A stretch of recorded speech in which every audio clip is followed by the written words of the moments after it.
नमस्ते प्यारे नन्हे बच्चों, कौन से फटाफट सीरीज में आप सब लोगों का हार्दिक स्वागत है। और आज का टॉपिक है गुरु बीजाणु जनन। तो चलिए शुरू करते हैं। सबसे पहले हम गुरु बीजाणु जनन की बात करें तो इसे आप लोग दीर्घ बीजाणु जनन भी बोल सकते हो। इंग्लिश में बेटा मेगास्पोरोजेनेसिस आप बोलोगे। तो जो गुरु बीजाणु मात्र कोशिका होती है मेगास्पोर मदर सेल, इनमें होता है अर्धसूत्री विभाजन और इसके फलस्वरूप गुरु बीजाणुओं या दीर्घ बीजाणुओं का निर्माण हो जाता है और इसी प्रक्रिया को हम लोग गुरु बीजाणु जनन या दीर्घ बीजाणु जनन कह देते हैं। तो सरल से शब्दों में देखो, गुरु बीजाणु मात्र कोशिका या आप इसी को बोलो दीर्घ बीजाणु मात्र कोशिका, इंग्लिश में मेगास्पोर मदर सेल। इसमें क्या हुआ? अर्धसूत्री विभाजन हुआ, मतलब मियोसिस हुआ, जिसके फलस्वरूप गुरु बीजाणुओं या दीर्घ बीजाणुओं का निर्माण हो गया और इसी प्रक्रिया को हमने नाम दे दिया था गुरु बीजाणु जनन या दीर्घ बीजाणु जनन। अब आगे की बात करें अगर, तो एक गुरु बीजाणु मात्र कोशिका या हम बोले तो एक दीर्घ बीजाणु मात्र कोशिका, अगर उसमें एक अर्धसूत्री विभाजन होगा तो बच्चों इसके फलस्वरूप जो है चार गुरु बीजाणुओं या बोले तो सर चार दीर्घ बीजाणुओं, है ना, चार मेगास्पोर का निर्माण होता है। तो ध्यान रखना, चार गुरु बीजाणुओं का निर्माण तो होता है, इनमें से तीन गुरु बीजाणु लेकिन नष्ट हो जाते हैं, केवल आपका सक्रिय रहता है एक गुरु बीजाणु। तो केवल एक ही गुरु बीजाणु सक्रिय या क्रियाशील रहेगा। अब आगे की बात, भैया ये जो गुरु बीजाणु मात्र कोशिका है या दीर्घ बीजाणु मात्र कोशिका होती है, ये द्विगुणित होती है, मतलब डिप्लॉयड होती है। तो अगर आपसे पूछा जाए कि भैया ये क्या है, तो ये द्विगुणित है, ध्यान रखना। इसके अलावा ये जो आपके गुरु बीजाणु या दीर्घ बीजाणु बन रहे हैं, क्योंकि इनका निर्माण हो रहा है अर्धसूत्री विभाजन के फलस्वरूप, तो आपके ये जो गुरु बीजाणु या दीर्घ बीजाणु हैं, ये आपके आगुणित, मतलब बोले तो सर क्या होते हैं, हैप्लॉइड होते हैं। ठीक है, ये ध्यान रखना। इसके अलावा अब जरा सा बात करते हैं कि आखिर ये गुरु बीजाणु मात्र कोशिका बनती कैसे है। तो देखिए एकदम ध्यान से, आप लोगों ने जब बीजांड की संरचना पढ़ी थी तो वहां पास आपने एक नाम सुना होगा बीजांड काय, या इंग्लिश में आपने इसे बोला होगा न्यूसेलस। तो ये जो बीजांड काय की कोशिका है, इनमें से बेटा मान लो कोई कोशिका बाकी कोशिकाओं की तुलना में आकार में बड़ी हो गई, तो बीजांड काय की कोशिका बेटा बाकी कोशिकाओं की तुलना में देखो आकार में बड़ी हो गई है ये कोशिका, इसको बोलेंगे प्राथमिक प्रापशु कोशिका। अब इस प्राथमिक प्रापशु कोशिका जो कि बीजांड काय की कोशिका से बना हुआ है, इस प्राथमिक प्रापशु कोशिका में देखो विभाजन हुआ और विभाजन के फलस्वरूप आपका दो कोशिकाएं बनी। एक को हमने नाम दिया प्राथमिक भित्ति कोशिका और एक को हमने नाम दिया प्राथमिक बीजाणु जनक कोशिका। अब ये जो आपकी प्राथमिक बीजाणु जनक कोशिका है, यही बेटा आगे चलकर किसकी तरह कार्य करती है, गुरु बीजाणु मात्र कोशिका, मतलब मेगास्पोर मदर सेल की तरह। और इसी बेटा मेगास्पोर मदर सेल में अर्धसूत्री विभाजन हुआ, जिसके फलस्वरूप चार गुरु बीजाणुओं का निर्माण हुआ और चार में से तीन गुरु बीजाणु देखो नष्ट हो गए, केवल एक आपका सक्रिय या क्रियाशील गुरु बीजाणु बचा रहता है। अब एक प्यारा सा टॉपिक है कि भैया लघु बीजाणु जनन या गुरु बीजाणु जनन में अंतर क्या है, माइक्रोस्पोरोजेनेसिस एंड मेगास्पोरोजेनेसिस में अंतर क्या होता है। तो जो आपकी लघु बीजाणु जनन है ये कहां होता है, ये पुंकेसर के परागकोश में होता है, जबकि गुरु बीजाणु जनन कहां होता है, ये स्त्री केसर के बीजांड में होता है। अब लघु बीजाणु जनन की बात करें तो इसके फलस्वरूप लघु बीजाणुओं का निर्माण हुआ था, माइक्रोस्पोर का निर्माण हुआ था, लेकिन गुरु बीजाणु जनन के फलस्वरूप गुरु बीजाणुओं का निर्माण होता है, मेगास्पोर्स का निर्माण होता है। तो ये अंतर जरा सा ध्यान रखना। फिर एक प्यारा टॉपिक आता है मादा युग्मकोद्भिद का विकास, डेवलपमेंट ऑफ फीमेल गैमेटोफाइट, और यहां से आपके नीट 2025 में क्वेश्चन भी आया हुआ था। तो भाई मादा युग्मकोद्भिद का विकास कैसे होगा, आइए बेटा पहले तो चित्र के द्वारा समझेंगे और फिर मैं बेटा इसकी प्यारी सी थ्योरी भी बता दूंगा। देखो सबसे पहले ये जो गुरु बीजाणु मात्र कोशिका है मेगास्पोर मदर सेल है, इसमें क्या होगा, अर्धसूत्री विभाजन होगा, मतलब मियोसिस होगा, जिसके फलस्वरूप चार गुरु बीजाणुओं का निर्माण होगा। चार में से तीन गुरु बीजाणु आपके नष्ट हो जाएंगे, केवल एक गुरु बीजाणु सक्रिय या क्रियाशील रहेगा। अब ये सक्रिय गुरु बीजाणु देखो आकार में वृद्धि कर लिया, ठीक है, सक्रिय गुरु बीजाणु बेटा इसमें वृद्धि हो गई सर। अब ये सक्रिय गुरु बीजाणु का बेटा जो केंद्रक है, ये जो सक्रिय गुरु बीजाणु का केंद्रक है, इसमें देखो क्या हो रहा है बेटा, माइटोसिस, और माइटोसिस में ध्यान रखना क्या हो रहा है, केंद्रक का विभाजन हो रहा है। तो देखिए पहले इसमें एक केंद्रक था, अब बच्चों इसमें केंद्रक का विभाजन हो गया और देखिए आपका दो केंद्रक बन गए, ठीक है। इसमें बेटा फिर से होगा माइटोसिस, मतलब उसमें केंद्र विभाजन होगा और देखिए 2 से 4 हो गए। अब बेटा इसमें फिर से होगा एक बार, है ना, माइटोसिस बेटा आपका समसूत्री विभाजन और 4 से देखो बेटा 8 केंद्रक बन गए। तो कितने बार माइटोसिस हुआ, देखो पहली बार हुआ 2 केंद्रक बने, है ना, केंद्रक का विभाजन हुआ है, फिर दूसरी बार हुआ तो 4 और फिर बेटा तीसरी बार हुआ तो 8 केंद्रक बन गए। अब जरा सा ध्यान से देखो, 4 केंद्रक निभाग वाली की तरफ होंगे, 4 केंद्रक बीजांड द्वार की ओर होंगे।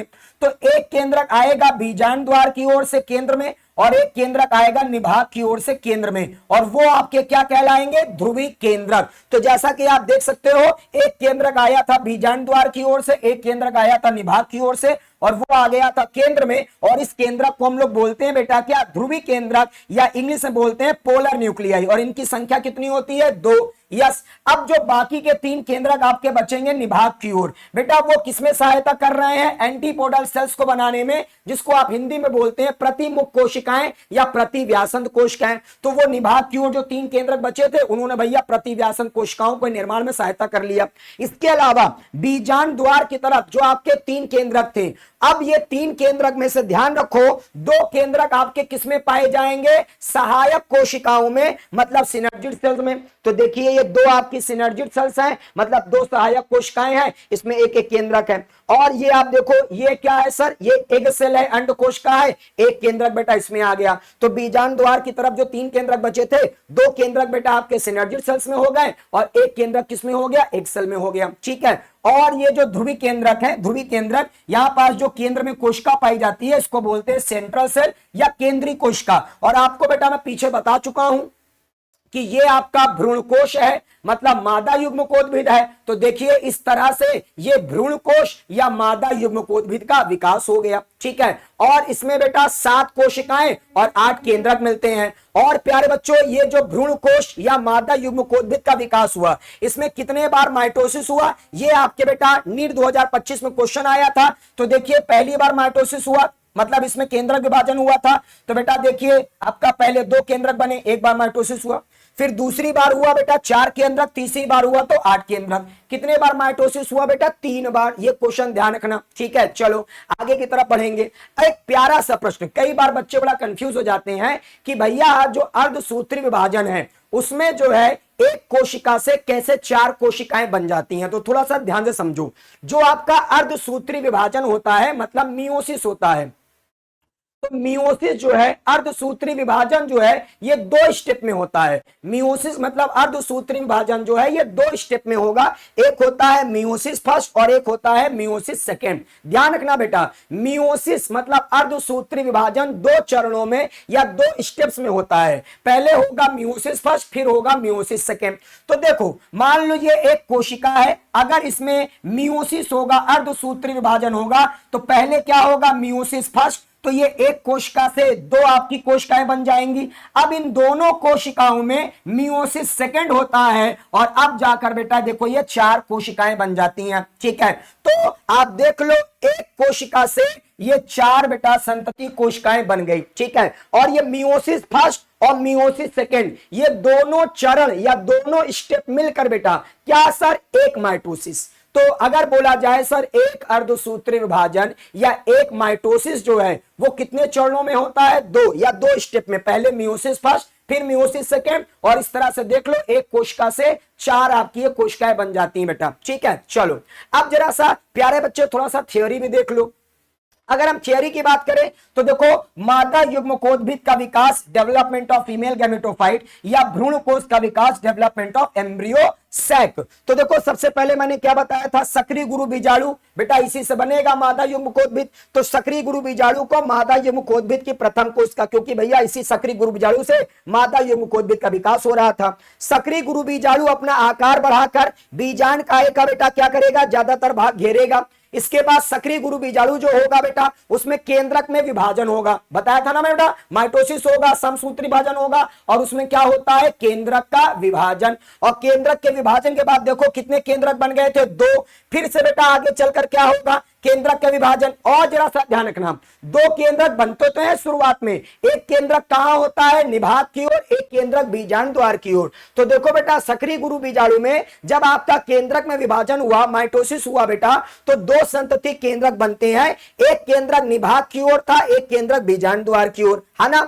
फिर उसके बाद दोनों केंद्रकों में फिर से बेटा माइटोसिस हुआ, केंद्रक का विभाजन हुआ, चार केंद्रक बन गए थे, दो निभाग की ओर रहेंगे और बेटा आपके दो कहां रहेंगे बेटा, जल्दी बता फटाफट, दो आपके बीजांड द्वार की ओर। फिर इसके बाद फिर से बेटा केंद्रक का विभाजन हुआ, माइटोसिस हुआ, अब बेटा 4 से 8 केंद्रक बन जाएंगे और 8 केंद्रक में बेटा क्या होगा, 4 केंद्रक निभाग की ओर, 4 केंद्रक बीजांड द्वार की ओर। और फिर आप जानते ही हो एक केंद्रक कहां से आएगा, निभाग की ओर से, एक केंद्रक कहां से आएगा, बीजांड द्वार की ओर से, और वो आपके बेटा केंद्र में आ जाएंगे, ध्रुवी केंद्रक कहलाएंगे, है ना। किसमें होते हैं वो सर होते हैं हमारी केंद्रीय कोशिका में, मतलब बोले तो सर सेंट्रल सेल में। जल्दी बताओ, यहां पे सारी बातें क्लियर, ओके। फिर बेटा एक केंद्रक जो है ना, देखो जो मैंने बताया निभाग की ओर से आएगा, है ना, आपके बेटा एक केंद्रक बीजांड द्वार की ओर से आएंगे और ये केंद्र में आ जाएंगे भैया, और इनको आप लोग ध्रुवी केंद्रक पोलर न्यूक्लियाई बोलते हो। और निभाग की ओर फिर 3 केंद्रक बचे रह जाएंगे, है ना बेटा, और वो जो 3 केंद्रक होंगे वो क्या बनाएंगे, प्रतिमुख कोशिकाएं या प्रतिव्यासन कोशिकाएं, इंग्लिश में आप एंटीपोडल सेल्स बोल सकते हैं। फिर इसके बाद बेटा जो बीजांड द्वार की तरफ भी 3 केंद्रक बचे थे, है ना, वो भैया क्या करेंगे, वो बनाएंगे बेटा अंड समुच। अब अंड समुच मैंने आप लोगों को पीछे पढ़ाया भी है, अंड समुच का मतलब होता है आपकी 2 सिनर्जिड सेल्स और एक एग सेल, ठीक है बेटा। आपको पता है ना बीजांड की द्वार की तरफ 3 केंद्रक बचेंगे, क्योंकि एक केंद्र तो चला गया है केंद्र की तरफ, तो बीजांड द्वार की तरफ शुरू में तो 4 केंद्रक होते हैं, उनमें से एक केंद्रक चला गया था केंद्र की तरफ, तो बीजांड द्वार की तरफ कितने बचे बेटा, 3। तो वो जो 3 केंद्रक हैं वो क्या असर बनाएंगे, वो क्या निर्माण करता है, तो उससे निर्माण होगा बेटा अंड समुच या अंड उपकरण का, और बेटा इंग्लिश में क्या बोलोगे, एक एपरेटस। अब क्वेश्चन आएगा अंड समुच्चय या अंड उपकरण में कौन कौन सी कोशिकाएं होती हैं, तो बेटा 2 सिनर्जिड सेल्स और एक एग सेल होती हैं। अब आपको पता ही होगा कि 2 केंद्रक बेटा सिनर्जिड सेल्स, मतलब एक सिनर्जिड सेल में एक केंद्रक, तो 2 सिनर्जिड सेल्स में 2 केंद्रक, और एक केंद्रक किसमें होता है बेटा, एग सेल में होता है। जल्दी बताओ फटाफट, यहां तक बातें एकदम खोपड़िया में टन टनाटन। सर ध्यान रखना, ये भी क्वेश्चन आपसे बन सकता है। तो प्यारे बच्चों इस तरह से हमारा ये सारी चीजें बेटा ध्यान रखना। और भ्रूण कोश के मध्य में एक केंद्रीय कोशिका होती है, आप पता है ना बेटा सेंट्रल सेल बोलते हैं, और उसी में आपके 2 ध्रुवी केंद्रक बोले तो बेटा 2 आपके पोलर न्यूक्लियाई होते हैं। और विकसित हो रहे जो भ्रूण कोश है उसको बेटा बीजांड का आपका पोषण प्रदान करेगा। और आपको पता है कि इस तरह से हमारा जो भ्रूण कोश विकसित होगा, या एम्ब्रियो सैक बेटा बोला जाए, है ना, या आप बोलो सर मादा युग्मकोद्भिद फीमेल गैमेटोफाइट, वो जो विकसित होता है उसमें 7 कोशिकाएं और 8 केंद्रक होते हैं। जल्दी बताओ फटाफट, यस सर, है ना। 3 आपकी बेटा क्या होती है, एंटीपोडल सेल्स, 2 सिनर्जिड सेल्स, एक एग सेल और एक आपकी सेंट्रल सेल। तो 3 आपकी बेटा एंटीपोडल सेल 3 हो गई, 2 सिनर्जिड मतलब 5, एक एग सेल 6 और एक आपकी सेंट्रल सेल केंद्रीय कोशिका मतलब 7, तो 7 कोशिकाएं हो गई। और बच्चों तीनों एंटीपोडल सेल्स में बेटा एक एक केंद्रक मतलब 3 केंद्रक हो गए, है ना। एक एंटीपोडल सेल में एक केंद्रक, तो भैया 3 एंटीपोडल सेल्स में 3 केंद्रक। 2 सिनर्जिड बेटा एक सिनर्जिड सेल में एक केंद्रक, तो 2 सिनर्जिड में 2 केंद्रक, 3 2 5 केंद्रक हो गए। एक सेल होती है उसमें एक ही केंद्रक है, 5 और 1 बेटा 6 हो गए। लेकिन जो सेंट्रल सेल है केंद्रीय कोशिका है उसमें बेटा 2 आपके ध्रुवी केंद्रक होते हैं, तो 6 और 2 8 केंद्रक। तो इस तरह से आपका जो भ्रूण कोश या मादा युग्मकोद्भिद था बेटा उसमें 7 कोशिकाएं और 8 केंद्रक होते हैं। ये भी आपसे क्वेश्चन पूछ सकता है। तो प्यारे बच्चों ये सारी बातें को एकदम मस्त तरीके से ध्यान रखना। और बच्चा आप सब लोग मुझे बताना, ठीक है, यस आज की क्लास कैसी लगी। तो आते हैं बेटा आज के प्रश्न में, जल्दी से फटाफट आ जाओ, ठीक है। आज का प्रश्न जानते हैं हम लोग सबसे पहले। सर आज का प्रश्न बच्चों की मेमोरी टेस्ट के लिए, तो भैया सब लोग मुझे कमेंट करके बताना आज का प्रश्न, ठीक है। आंसर सब लोग करना है इसका, सब लोग बताओ। जो गुरु बीजाणु मात्र कोशिका होती है, ये गुरु बीजाणु मात्र कोशिका, बताओ आ गुणित होगी कि द्विगुणित होगी, है ना बेटा। स्मॉल एन का मतलब आ गुणित और 2n का मतलब भैया द्विगुणित। तो आपको ये मुझे कमेंट करके बता देना है कि ये क्या होती है गुरु बीजाणु मातकोशिका मेगास्पोर मदर सेल। ठीक है, तो प्यारे बच्चों आप सब लोग अपना खूब ख्याल रखना, इस चैप्टर को खूब अच्छे से करना और आप सब लोग इसी तरह से खूब मेहनत से पढ़ाई लिखाई करते रहो। आप लोगों का जो ड्रीम गवर्नमेंट मेडिकल कॉलेज है उसमें आप भैया इसी साल एडमिशन लो। तो बेटा ठीक है, मिलते हैं अपने नेक्स्ट टॉपिक पर। जय हिंद, जय Bharat, take care, take care.